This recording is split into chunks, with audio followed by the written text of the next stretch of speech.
Hey y'all, it's me, Ms. Lizzie, bringing you that YouTube exclusive content, and today we are delving into the Avatar: The Last Airbender standard format on MTG Arena. The deck you see before you is a new twist on an old favorite. It's Esper Pixie. So, what is Esper Pixie trying to do? Well, to put it simply, you're trying to put a lot of value generating permanents into play, and then return them to your hand, and play them again, over and over and over again, until your opponent loses. We of course have the classic Nurturing Pixie from the old times, as well as Sun Pearl Kirin, which is kinda new but also did see some play before the bans and all that. But what we have in this deck now is Boomerang Basics. So for 1 blue, it's a sorcery. It's a lesson, which is not relevant in this deck but could be otherwise. Return target non-land permanent to its owner's hand, and if you controlled that permanent, draw a card. So this is really powerful, mainly for the fact that it's not only good for bouncing your own permanents, but 1 blue to bounce any non-land permanent of your opponents is also likely to come up a lot, and even save your skin sometimes. Another new card we're trying out is the Legend of Kuruk. So this is scry 2, draw a card on a saga for 4 mana, and then on chapter 3 you exile it and return to the battlefield transformed. And on the back you get a 4/3 with whenever you cast a spell, create a 1/1 colorless spirit token with this token can't block or be blocked by non-spirit creatures, and a really expensive exhaust ability that who knows how often that will come up. Either way, I think the backside of this card is really strong, and the fact that you get a lot of card advantage on the way to it means it could be a pretty powerful effect in this deck.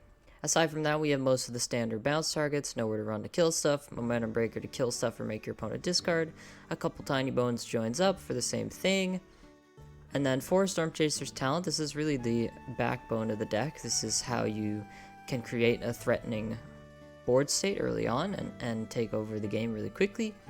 And also 2 Cryogen Relic for just a little more card advantage. Of course, if you play this and then Boomerang Basics it and then play it again, you've now drawn 4 cards for the cost of 3 mana. Well, I guess 5, but either way, it's just an insane amount of cards for not that much mana, and it's very flexible in that way, even having a bit of utility in certain spots. And lastly, we are playing 4 Cosmogrand Zenith. Zenith is just a great way to make use of all the cheap spells that you're going to have in your hand. You can very easily go this on turn 3 into 2/2 drops on turn 4, or 1 drop and a bounce spell on turn 4, and then suddenly your board is huge, it's got 1/1 counters all over it, and it's great. In terms of mana base, it's a little bit scary. We are lucky to have 8 Shocklands we can play in these colors, and also a bunch of fast lands and verges, so it's not the most terrible looking mana base ever. However, it does of course have the issue that there are no basic lands, so if we run into something like a demolition field, we're gonna have a bit of a bad time, so here's hoping that that won't happen. Sideboard is pretty straightforward. This is still a very new format, and the things people will be playing are not totally clear right now, so I'm just trying to cover my bases. We got Split Up for creature decks, Rest in Peace for graveyard decks, Exercise for Unholy Annex type cards, Charming Prince for red decks and aggro decks. I think it's interesting to play a card like this these days because Screaming Nemesis has been banned. Previously, a card that just gains life was like pretty bad against the red decks because not only does it not necessarily pull you ahead on board, but also you might just not even be able to use it if they've triggered their Screaming Nemesis before. But with that out of the format, I feel a little more comfortable playing these kinds of cards. I think 2 mana 2/2 gain 3 life is actually pretty decent against the red decks I've been seeing, so I don't mind that. Same deal with Beza. Then we've got an extra Kaido for like control decks, and a bit of interaction also for those control decks, including Aang Swift Savior, the mascot of Avatar: The Last Airbender himself. He's a 3 mana 2/3 with flash flying. When he enters Airbend up to 1 other target creature or spell. And Airbend is exile it, and then they can cast it again for 2 mana. So it's kind of like an even interrupter or a spell queller. And yeah, I think it could be pretty good. So that's the deck. Let's get into the games. Loading into match 1 against If Lacerda. We are on the draw playing Esper Pixie, and let's see here. Yeah, this looks like a totally reasonable hand. We have all the colors of mana we can need. We have a talent. We have some interaction. Looks good. Alright, and we've got a passage into a Gene Pollinator, so probably we're looking at Simic aggro here, which is probably going to make our Momentum Breaker not look very good if they're able to deploy a bunch of small things here. Oh, and they do have the turn 2 Druneth, +1 drop it seems. So that's pretty scary.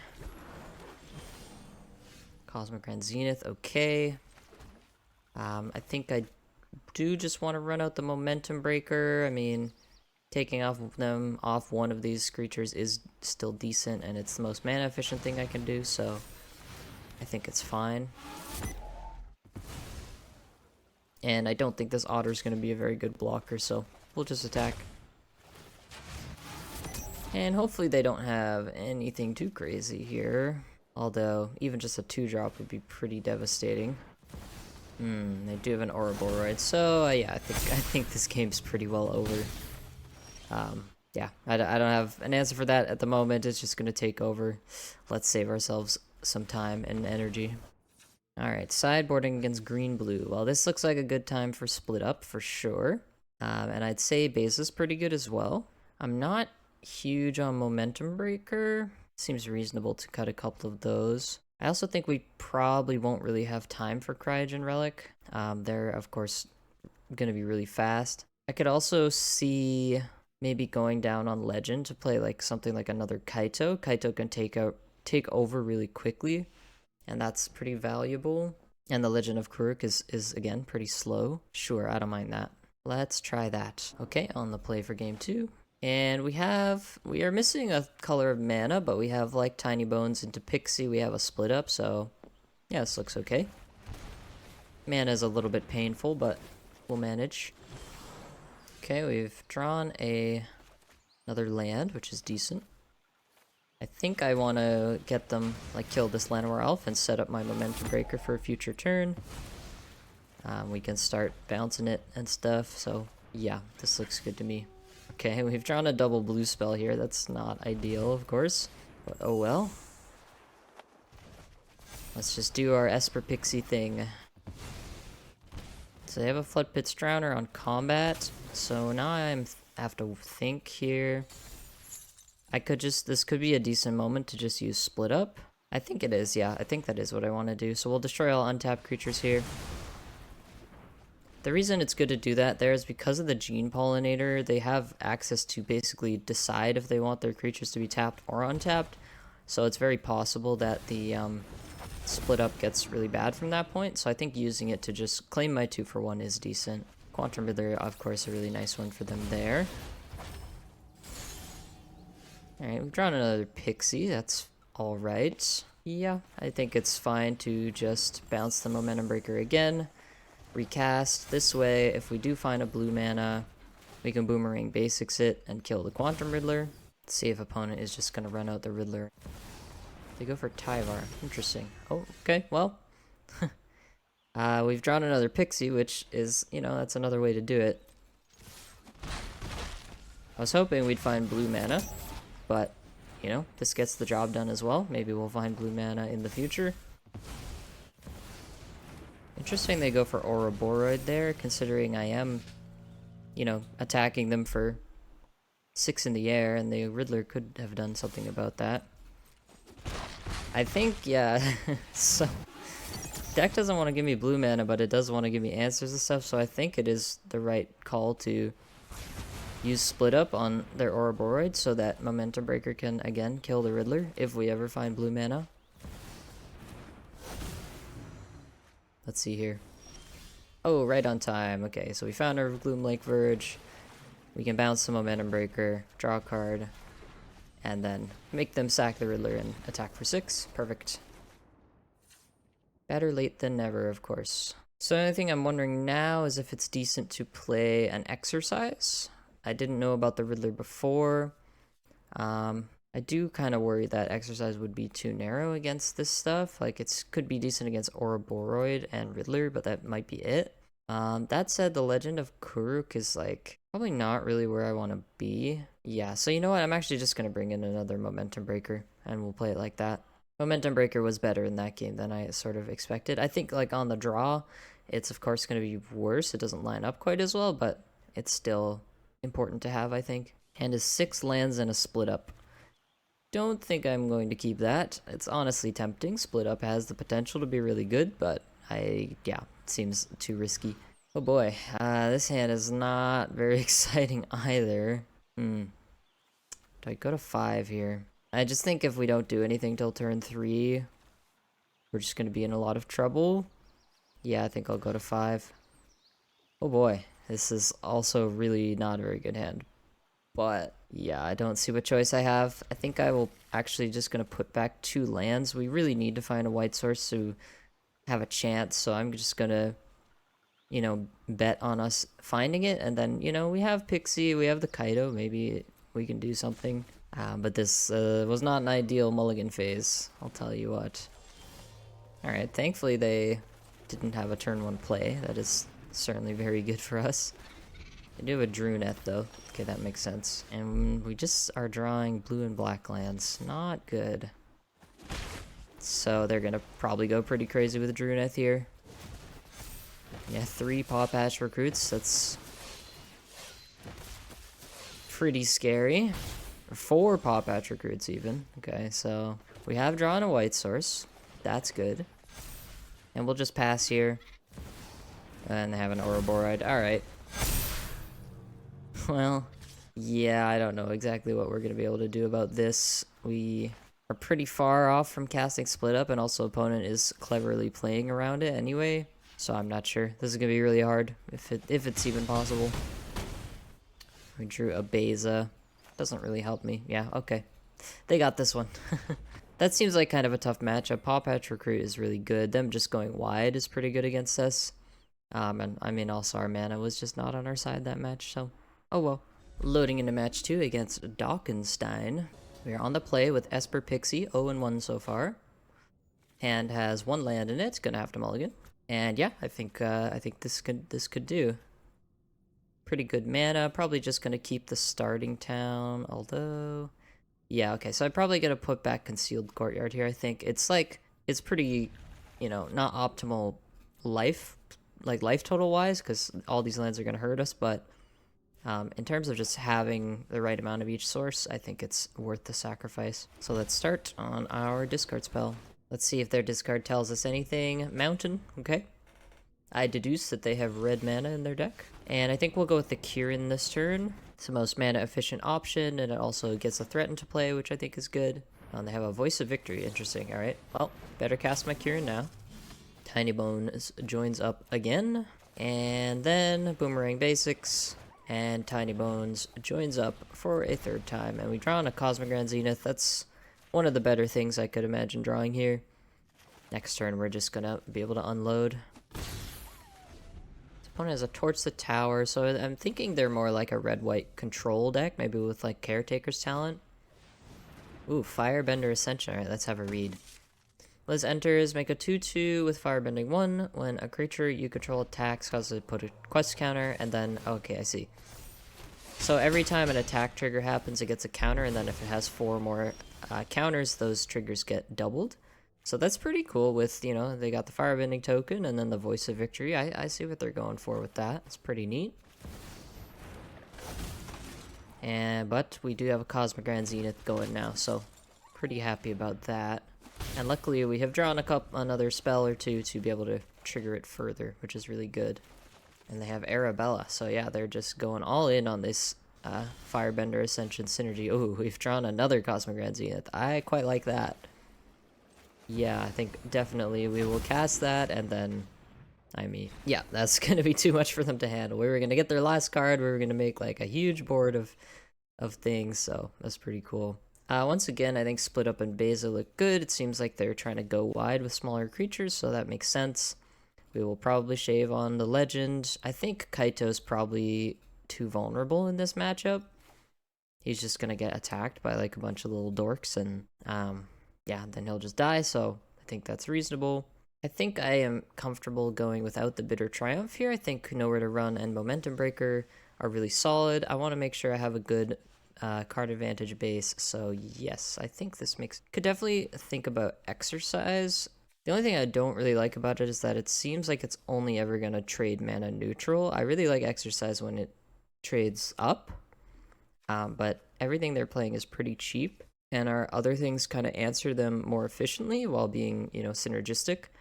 So I think for now I will leave the Exercise on the board, but maybe we'll revisit it for game 3 if there is one. Game 2 on the draw. Alright, so we have some interaction, we have decent mana, painful, and we have our sideboard cards, so looks like a keep to me. So far I think Boomerang Basics is very good. Certainly not ever gonna make myself discard with this. Arabella, okay, so I think, yeah, we're just gonna keep creatures off their board with nowhere to run and stuff. Do have an Enduring Innocence. So there's a few ways we could answer that. We could just bounce it with our Boomerang Basics. That's an option. That kind of delays it for a turn. I'm thinking I want to cast Cryogen Relic just to see what we draw first, and then make a decision from there. Alright, we drew a starting talent, so not too helpful. I'm like giving up a lot of cards if I bounce their thing. Maybe it's just fine for them to have.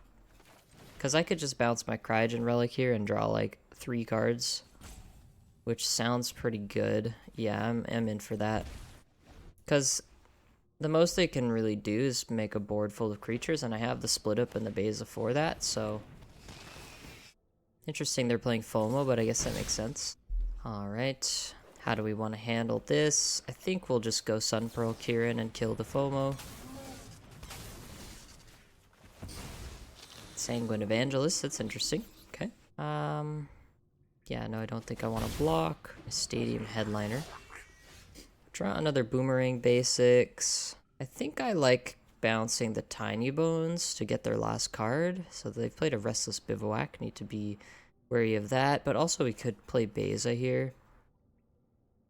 Oh, okay. Actually, I see a pretty good line. Because this Beza... I don't know where my sound has just gone. But this Beza is going to... Oh, we trigger Tiny Bones joins up with that. That's fun. Sorry, I keep losing my train of thought. But this Beza is going to make us a treasure because they have 5 lands, we have 4, so we can actually play the Beza and bounce the Tiny Bones joins up. So that seems pretty good to me. And our board is pretty hard to attack through. We still have a bunch of card advantage in hand. Not a bad spot. We do need to find a way to end the game, but we do have 4 Cosmogran and Zenith to do that, so... The Stadium Headliner is going to be able to take out my Beza, but still seems fine to me. Get to trade off our creatures pretty efficiently. I think I'm happy just preventing a bit of damage here with my fish token. Sun Pearl Kier in the draw. Okay, so I think we're going to start off with Cryogen Relics just to see what's up. The answer was unfortunately another land. Oh, and I see. The way I've tapped, I don't have split up here. So I can't play a tap land. That was a bit of a mistake. But I don't think I want to play split up anyway. Mostly because it's going to trigger their Innocence again, which doesn't feel very good. So I think I will just actually sack the Cryogen Relic to put a stun counter on the Evangelist. And see what we draw. Okay, so now we'll just pass with Sun Pearl Kieran. Probably bounce my own Nowhere to Run or something. Honestly, I'm fine with blocking this. Although it seems like they might have a Torch the Tower. That's fine. Yeah, so we're really looking for something like a what is it called? Cosmogran Zenith here. That would be the best thing. But we do have, so what we can do now actually is we have Storm Chaser's talent and we have Boomerang Basics in our bin, so we can just start looping essentially. I think I'll save it for next turn. I think I do want to know where to run the Sanguine Evangelist on their turn. Because if they draw a 2-power creature, they can trigger the Innocence anyway, and it only triggers once per turn. So that seems fine to me. They do have another Torch to Tower. That is fine also. Yeah, I'm not too worried about that. We are accruing a very substantial mana advantage, which is a pretty big deal here. Because we're going to be casting like 3 or 4 spells every turn, and they still might only be casting like 1. And if one of those spells could be a Cosmogran Zenith, suddenly we'll have a pretty big advantage on the board as well. Alright, let's get to looping. Momentum Breaker is a nice one. I like that. Mostly because it can gain us a bit of life.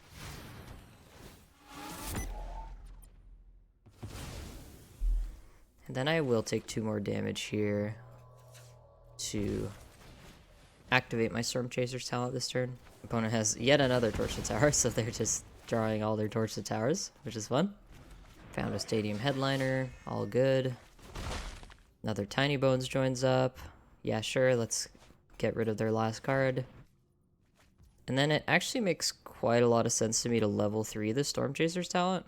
Although, maybe not yet. Because I do want to know where to run this headliner, so we should probably do that.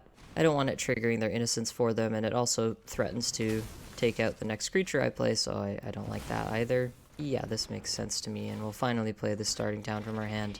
Don't have to look at it anymore. Opponent found Voice of Victory. I think I will flash in Sun Pearl Kieran in response. Pick up my Nowhere to Run again. We still have a level 2 ability on one of our talents, so we'll be able to keep looping. And I'm gonna block. I want to protect my life total here. And I also kind of want to make my split up better. Not that that might actually ever be relevant here, but it's all good. And then we will go. That's our level 2 talent, so yeah, I just want to level up, get my basics back. And then I think, yeah, we'll definitely play this tapped. And then I think I just want to leave up Sun Pearl Kieran. I think I do want to level 3 at least one of my talents before I start looping again. Opponent finds a Hired Claw, all good. Yeah, and so this is where my deck is just going to be able to take over most of the time. Grab the Nowhere to Run. We're just having fun at this point. Get to make a bunch of otters here, which is always a good time. Which one of you did I just level 3? I do want to make sure I can keep looping. But yeah, I don't see how opponent is going to get out of this one. Unless they draw some way to deal 8 damage directly to my face. Which, now that I've said that, is probably going to happen. But I don't know what that card would even be, so. They found a Delny. I mean, Delny's pretty good. But yeah, not really gonna matter if they just draw another land after. Okay, cool. Good games. Loading into match 3 against Kyoj. On the play with Esper Pixie, we are 1-1 so far. And this hand looks fine. It's not amazing, like it could use a 1-drop to play on turn 1, but I'm not gonna complain about it. And another red and white deck. Pretty interesting to see so many of those. This is a Jessica deck. Ooh, with Fabrication Foundry. Okay. And honestly, I think my best play here is to just get my Kaido going. If they're gonna be like sort of controlling, Kaido seems really powerful. So let's just get him in there. And I think honestly, I'm just gonna plus here. This could be the kind of matchup where a lot of my cards are dead, so I sort of value just dealing them a ton of damage quickly rather than trying to like what am I trying to say? Trying to like gain card advantage instead. They have a Market Gnome. Look at that guy. Alright. I think I will just know where to run the Market Gnome. Seems kind of silly, but I want to kill their Tezzeret and I want to activate my Kaido, so I think it makes sense. What they were likely trying to do there is they might have like a Duskrose Reliquary in hand as well, which, you know, seems decent to get that out of the way. The Ever-Flowing Well. Draw 2 cards and discard, or mill 2 cards then draw 2 cards. Descend 8, you transform it, and on the backside, when you cast a permanent spell, up to 1 target becomes a copy. Okay, interesting. Anything else? Opponent. They have a Jewel, okay. And a Soul Guide Lantern. Alright. So, I mean, they're setting up a bunch of stuff, but, that's kind of it. Not really doing anything scary yet. I will flash in my Kieran, just pick up my Nowhere to Run, even though it has no targets. I think getting my 2-1 into play is decent. Just want to keep the pressure up. And now, since we are establishing a 3-turn clock here either way, I will zero my Kaido rather than plus it. My hand has sort of turned out to not have that much action in it, so I wouldn't mind changing that. Another Boomerang Basics. Interesting. Question is, am I going to use the Boomerang Basics that's in my hand to just draw a card this turn? And I'm not sure. I think I don't want a second Basics right now. Momentum Breaker. Okay, that's pretty decent. So, yeah, we can force them to discard a couple cards here. Pretty good turn, I would say. This is a spot where I really don't know what their deck is capable of, so just on the lookout. I'm sure they're playing like Repurposing Bay, probably some Mulacrum Synthesizer, that kind of stuff, so those decks can do pretty scary things out of nowhere. Just have to wait and see. I do have Duskrow's Reliquary. Just goes after my Kirin though, because it only targets artifacts and creatures. My Kaito is still safe. Ooh, Spirit Water Revival. Hang on, I gotta read that one. As an additional cost, you may water bend 6, draw 2 cards. If the additional cost was paid, I see. So if you, it's a time twister. If you can pay the additional cost, which is 6 mana or 6 tapped artifacts. So that's kind of neat. I see what they're going for. Apparently Kaito was too much for them. And on that note, I'm going to bring in another Kaito. I'm also certainly going to bring in Exercise, and I do think Negate is probably pretty good too. One thing's for sure, Nowhere to Run is very, very bad. And Bitter Triumph doesn't seem that good either. I'm sort of tempted to bring in Aang just so, you know, we can see him in action. I don't know if it's actually any good here. I would hazard a guess it's actually just not very good. But Negate seems fine. Yeah, let's run it like that. Would love to see Legend of Karuk in one of these games. I'm very interested to see how that will play out. On the draw for game 2. So we have a really slow hand, but I'm sort of tempted by it. Like, these 2 cards on the right side of our hand are like really powerful in the matchup. I think I will keep. If anything, I just want to see how it plays out. There also is the case to be made that Boomerang Basics can just as easily target my opponent's stuff. Although Cryogen Relic, probably not one I want to target. We drew another Kaito. Okay, this is getting interesting. I was hoping to draw cheaper spells, not the most expensive ones. Let's just run out Cosmic Grand Zenith. What could go wrong? Alright, Duskrow's Reliquary, fair enough. We have not drawn a 4th land, so let's go Cryogen Relic, try to hit that. Alright, successfully hit a 4th and 5th land, very good. We do have to discard, I think I will discard one of these Kaitos, right? Yeah, we probably won't ever need the second one. Opponent is just playing a bunch of relics, which is nice for us. I'm hoping here we're just gonna land Legend of Karuk and sort of take over with the backside. That would be pretty neat. Interesting they have Quantum Riddler. Doesn't seem like their deck is gonna go low on cards too often.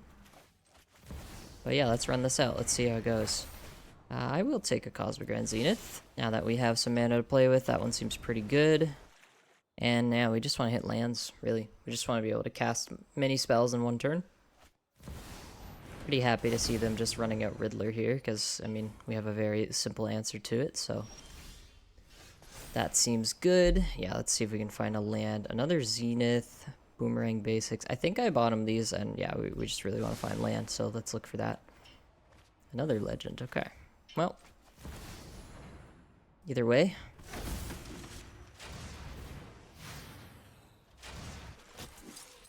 You could argue I should keep the second Zenith there, but I think the Legend of Karuk, the backside, is going to do a similar thing, so I'm not that worried about it. They could certainly have some kind of board wipe in their deck, so I will be wary about that on my next turn. Might try to save my creatures from that. I could use Kaito to bounce my Zenith, for instance, but we'll see. I wonder how easy it is to get to 20 mana this turn with the Waterbend. Probably is pretty hard. But we do have the Zenith and the Legend making tokens, so I don't know. I think we're still pretty far off from that. Alright, they do a Boom Mobile, which I believe, yeah, they will be able to take out my Zenith with that if they want to. Alright, ooh, we drew a Negate. Really happy with that. Okay, so yeah, I think we will not do anything with Kaito this turn because we drew the Negate. I just want to like throw my army, and then yeah, we'll run out the breaker again, make them discard, and then on their turn we have Negate and Sunpearl Kirin to trigger Avatar on their turn and possibly save it from a board wipe. Torch the tower, sacrificing their relic. Is this worth my Negate? I kind of doubt it. We have another Legend in hand, so I think I'm just gonna let this go. Don't really care about cryogen relics. Weapons manufacturing is certainly a little more scary. Yeah, I think I will negate this. That's a card that could actually kill us, so makes sense to me to not let them have it. Bunch more relics. Alright, so I think definitely this turn we will develop Kaito. Yeah, that way of tapping looks fine. Actually, these guys can't be blocked, so they seem pretty good to keep around. And I think, yeah, we just are, again, just gonna plus Kaito, keep the pressure up, and play another legend. Storm Chaser's talent seems alright. I did play my land already. What am I looking for exactly? Probably like my other negate, maybe like Tiny Bones joins up. Yeah, I'm just gonna bottom these. Sun Pearl Kirin seems fine too. They do have a get loss for my Kaito. Seems fine. Yeah, these Quantum Riddlers are really interesting to me. I'm not totally sure they fit with what they're doing.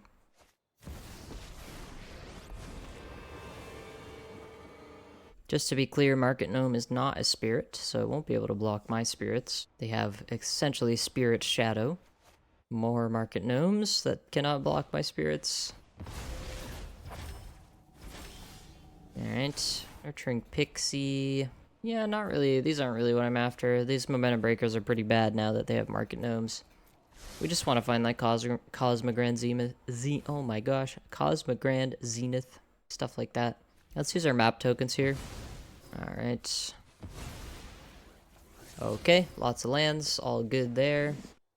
I think we'll play Starting Town tapped. Definitely gonna take care of Tezzeret. And then probably just go for a couple Sun Pearl Kirins on their turn. I'm looking again how close we are to getting this 20 mana. 4, 8, 11, 12, 13, 14. Still pretty far away. Alright. And yeah, I'll discard this Water Grave. I don't care. Found a weapons manufacturing. That could be scary. And a Tezzeret. Okay.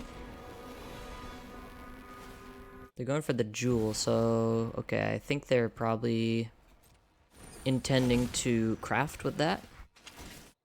I don't know if I'll be able to do anything about that per se. Okay, well, I might as well turn my spirit into a card if they're just gonna kill it anyway. So now they're doing this cool thing of cycling Cryogen relics, which is pretty neat. I like that with the Fabrication Foundry, pretty cool. I do have 2 Kirins here, so I do get to kill their Tezzeret again, which is nice. I drew an Exercise, I like that. Yeah, I really like that. So let's start out by killing the Tezzeret. And I think I have to go after the Enigma Jewel, because I just don't have any way to answer it, and the backside of it with the Boommobile is going to be really, really scary. And then we will simply start attacking their hand. Ooh, I found a Cosmogrand Zenith. That guy I like. And we'll run out 1 Cryogen Relic, in case there's another way to bounce Tiny Bones on top. Alright.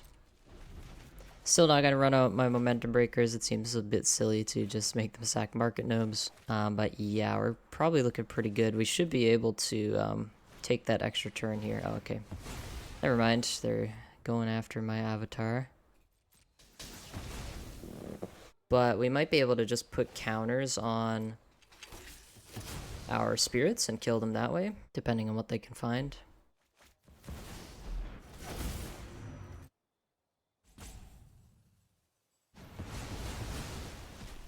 Alright, so once again, they're cycling their relic, and they go after the Kirin, which was kind of a mistake, ultimately, because the Kirin they could actually block, and the Spirit Tokens they can't, so we might end up getting them, right? I don't think they have any mana untapped anymore. It's always hard to tell with these artifact decks what's a mana source and what isn't. But yeah, looks like we should just have a clean kill on them here. Well, I guess we drew the Exercise anyway, so it wouldn't have mattered, but there we go. So to be clear, we were going to put 1/1 counters on our whole team. They can't block any of our spirits, so they would take 12 to the dome. Loading into match 4 against Wish. We are 2-1 with Esper Pixie on the draw. Hand is interesting. It doesn't exactly do anything. And the mana's not great either. I think we can send this one back pretty safely. Oh boy. Yeah, these 3-color mana bases, I mean, you get what you pay for. Am I going to? No, I think I have to send this back too. The problem with this hand is that it's not even good enough to draw 1 blue source. We really need to draw 2. So we'll go to 5. It's okay. And somehow we have managed to draw the exact same hand as our 7, except with 5 cards in it, which is of course worse, but what are you gonna do? I guess we will just like keep the Pixie and the Zenith and hope to, you know, draw some value stuff. Some kind of Izzet deck over there. Okay, I guess like a prowess kind of thing. Interesting. Seems like a matchup where it would generally be pretty okay. We have a lot of like instant speed interaction and stuff, but we don't have any of that here, so I guess we'll see. Ooh. Geralf. Pretty interesting guy. Alright, well. Here's my Cosmic Grand Zenith. Please don't kill him. I mean, if we can get 2 Cosmic Grand Zeniths going, there might be something there. They do attack with everything, so they probably have a Torch the Tower or something. I'm not going to block. I think I need this Zenith to survive in order to win, so... That is quite a lot of damage all of a sudden. I'm down to 6. Probably have to go to 4. Yeah. Well. Oh well. We'll try. We'll try our best here. We can make a huge board. Do we want to put counters on things? It would be kind of good. Yeah, I think it's fine. Oh, okay. Sorry. That resolved in the wrong order. Obviously, of course I wanted to make 1/1s and then put counters. But because I was choosing the options in the other order, I thought it would work. It did not. They do have a Torch the Tower. They should be able to just kill me here. Our Burst Lightning, same deal. Okay, cool. Alright, so blue-red prowess, I think, again. Unfortunately, this hasn't been the best, like, you know, feature for all our slow cards, because everyone just wants to go crazy.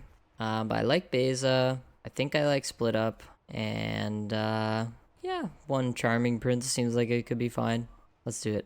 I still maintain that I think this will be a good matchup for us at post-board. Our Momentum Breakers and our Nowhere to Runs are generally pretty good here. And I like that our Pixies and Sun Procurants can always block the Slickshot Show-Off, so hopefully that holds true.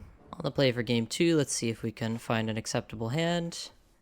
Yeah, I would say this is an acceptable hand. It's maybe not a perfect hand, but yeah, I'm not gonna send this one back. We have great mana. We have our Zeniths. We even have a Charming Prince to pad the life total a little bit. I like it. Elusive Otter is the play for opponent. That's a cute one. Just a 1/1 with prowess. Oh, and creatures with power less than it can't block it. Actually didn't know that. Anyway, I think I'll go for the Scry 2 here over the game 3 life. Yeah, okay, see, because finding this Nowhere to Run is really big. I guess we were going to draw it anyway, but you know what I mean. I think trying to dig for something to do with like our Boomerang basics is ultimately going to be more meaningful than just gaining 3 life.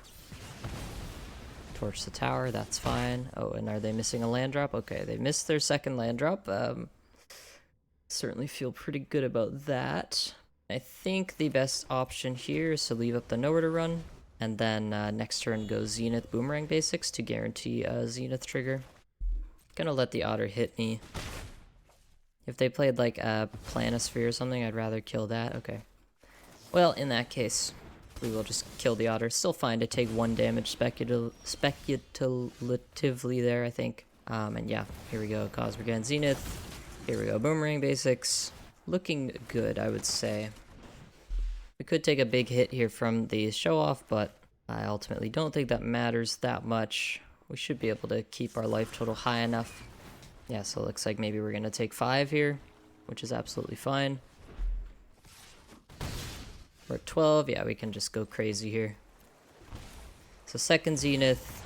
Okay, and the opponent didn't even want to know. Although I was hoping to practice putting my triggers in the right order, so kind of rude of them to not let me. Alright, game 3 on the draw. And our hand is unplayable. Unlucky. Oh boy. I feel like our opening hands have been a little bit unfair to us this whole time. We're gonna go to 5. I think I really need some way to interact with them. This is fine. Yeah, this'll do. Return 2 cards. It's either land Zenith or I could also see land land. If it was land land, it'd probably be both the courtyards. See, because I want the Zenith to be able to take over. I certainly want Pixie nowhere to run. Maybe I just need to guarantee myself having enough lands to bounce the nowhere to run. Yeah, okay. We'll say goodbye to the Zenith and just try to play it a little disciplined. Okay, we drew a Storm Chaser's Talent. I like that. Play my own 1/1 Otter with Prowess. Oh, okay, they're going in with the Otter. I like that for me.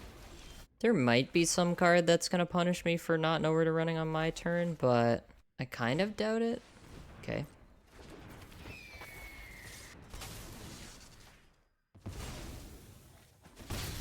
Alright, I like how this has turned out so far, although I don't really have anything going on in my hand. Oh, okay. Well, not much to say about that. I really don't think we were even that likely to win that game, but opponent was a little bit tired of our shenanigans, I guess, and just packed it in, so we will take that. Loading into match 5 against Dierma.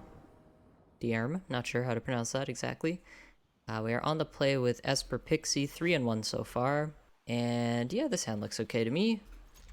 We have some things to bounce. We have something to bounce them with.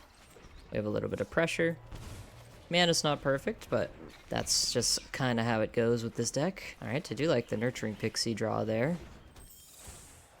Pretty convenient. Yeah, now we might just get to Momentum Breaker them out of this game. We'll see. Especially if they're a green creature deck. Ooh, a Badger Mole Cub. Okay, cute. Yeah, let's just start casting our Momentum Breakers. Fair enough. Do I want to attack all? Yeah, I think trading is fine because we have more edicts in our hand. We would like to reduce them to 0 creatures.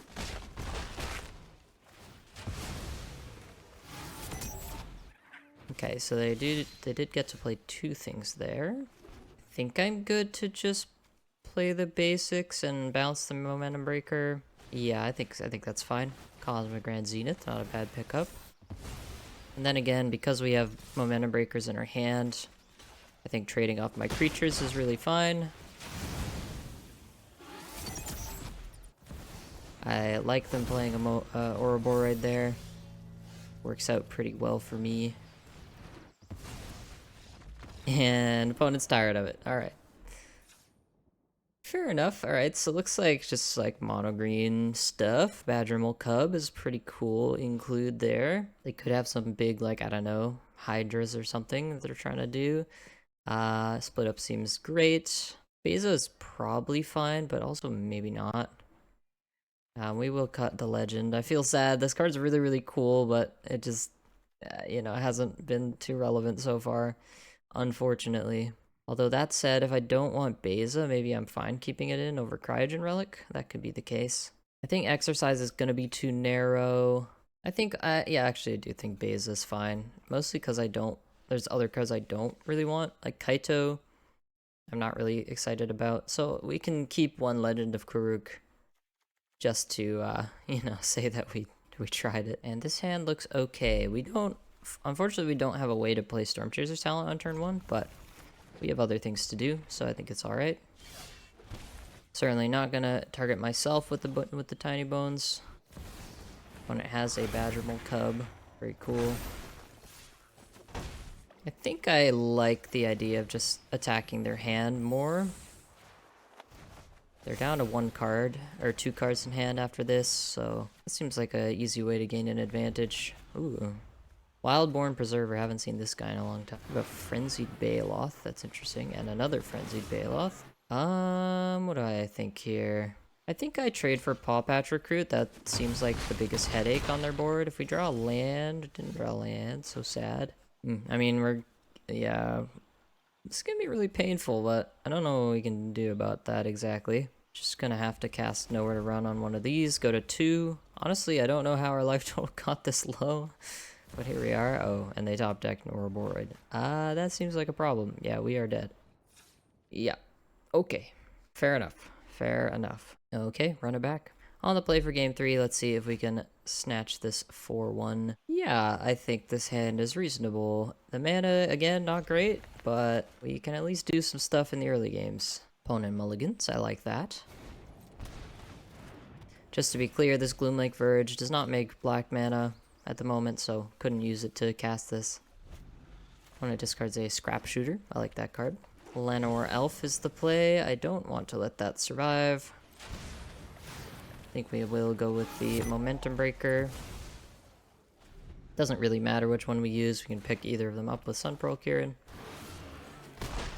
Ooh, a Cosmic Grand Zenith. Is that worth running out? Yeah, I think it is. I think it is worth running that out. It blocks the Bailoff at the very least. Yeah, I'm blocking. I don't know. Okay. Weird match. Weird match. Opponent just runs their 3-2 into my 2-4 and then concedes the game. I mean, so there you have it. 4-1 overall with Esper Pixie. I thought this deck was pretty sweet. I really do think it is Cosmic Grand Zenith's time to shine. I think this card has always been really powerful, but just kind of got dwarfed by, you know, decks that can win the game in one turn. Like, if you're trying to go toe-to-toe with Cosmic Grand Zenith, you're almost never going to win. But if you can go over the top of it, that's how you beat it. And the recent powerful decks in Standard have always been able to do that, like the Cauldron deck. So yeah, I really do think this is going to be a Cosmic Grand Zenith format going forward, and this seems like a pretty solid shell for it. We had a lot of mana problems. It certainly should not be ignored. I can't say with confidence that this is the best way to build a mana base. It was just the most intuitive way to do it to me, I thought. But there are certainly, greater mana base experts out there who could probably take a look at this and make it better in some ways. The Legend of Kuruk didn't really come into play too much, mostly because we played against 4 creature aggro decks, and certainly if that's what the format's going to look like, I think a card like this is going to have trouble. But if the format goes the ground you wrote, it did feel really, really strong against that artifact deck we played against, so that definitely gave me some hope for this card. Other than that, Boomerang Basics was super, super good. This definitely feels like an upgrade for this deck. It's doing a good impression of This Town Ain't Big Enough, which is banned. So cool to see that. We did get to loop with Storm Chaser's talent in one of those games, which I think is a very solid and effective application of the card. It does have the advantage of being 1 mana versus 2, so that's relevant sometimes as well. And yeah, it's just good to have more of these bounce effects. You really just want a mass of them. Of course, Hopeless Nightmare is very dearly missed. Tiny Bones Joins Up is not the same card, but when you have so many bounce effects, this still does feel pretty strong. We were able to whittle our opponent down to very few resources there, and that was cool. In terms of the sideboard, I don't know. It was fine. We brought in Split Up a lot. We cast Split Up sometimes. It was fine. Didn't really get to test out anything like Aang, but the ideas are sound, and yeah, so that's certainly an area for innovation in the future based on how the meta shakes out. But anyways, thank you very much for watching. You can expect videos like this every week. I'm excited to get into the Atla format. There's a lot of other exciting things to brew with, and I hope to bring you that promptly. See you in the next one.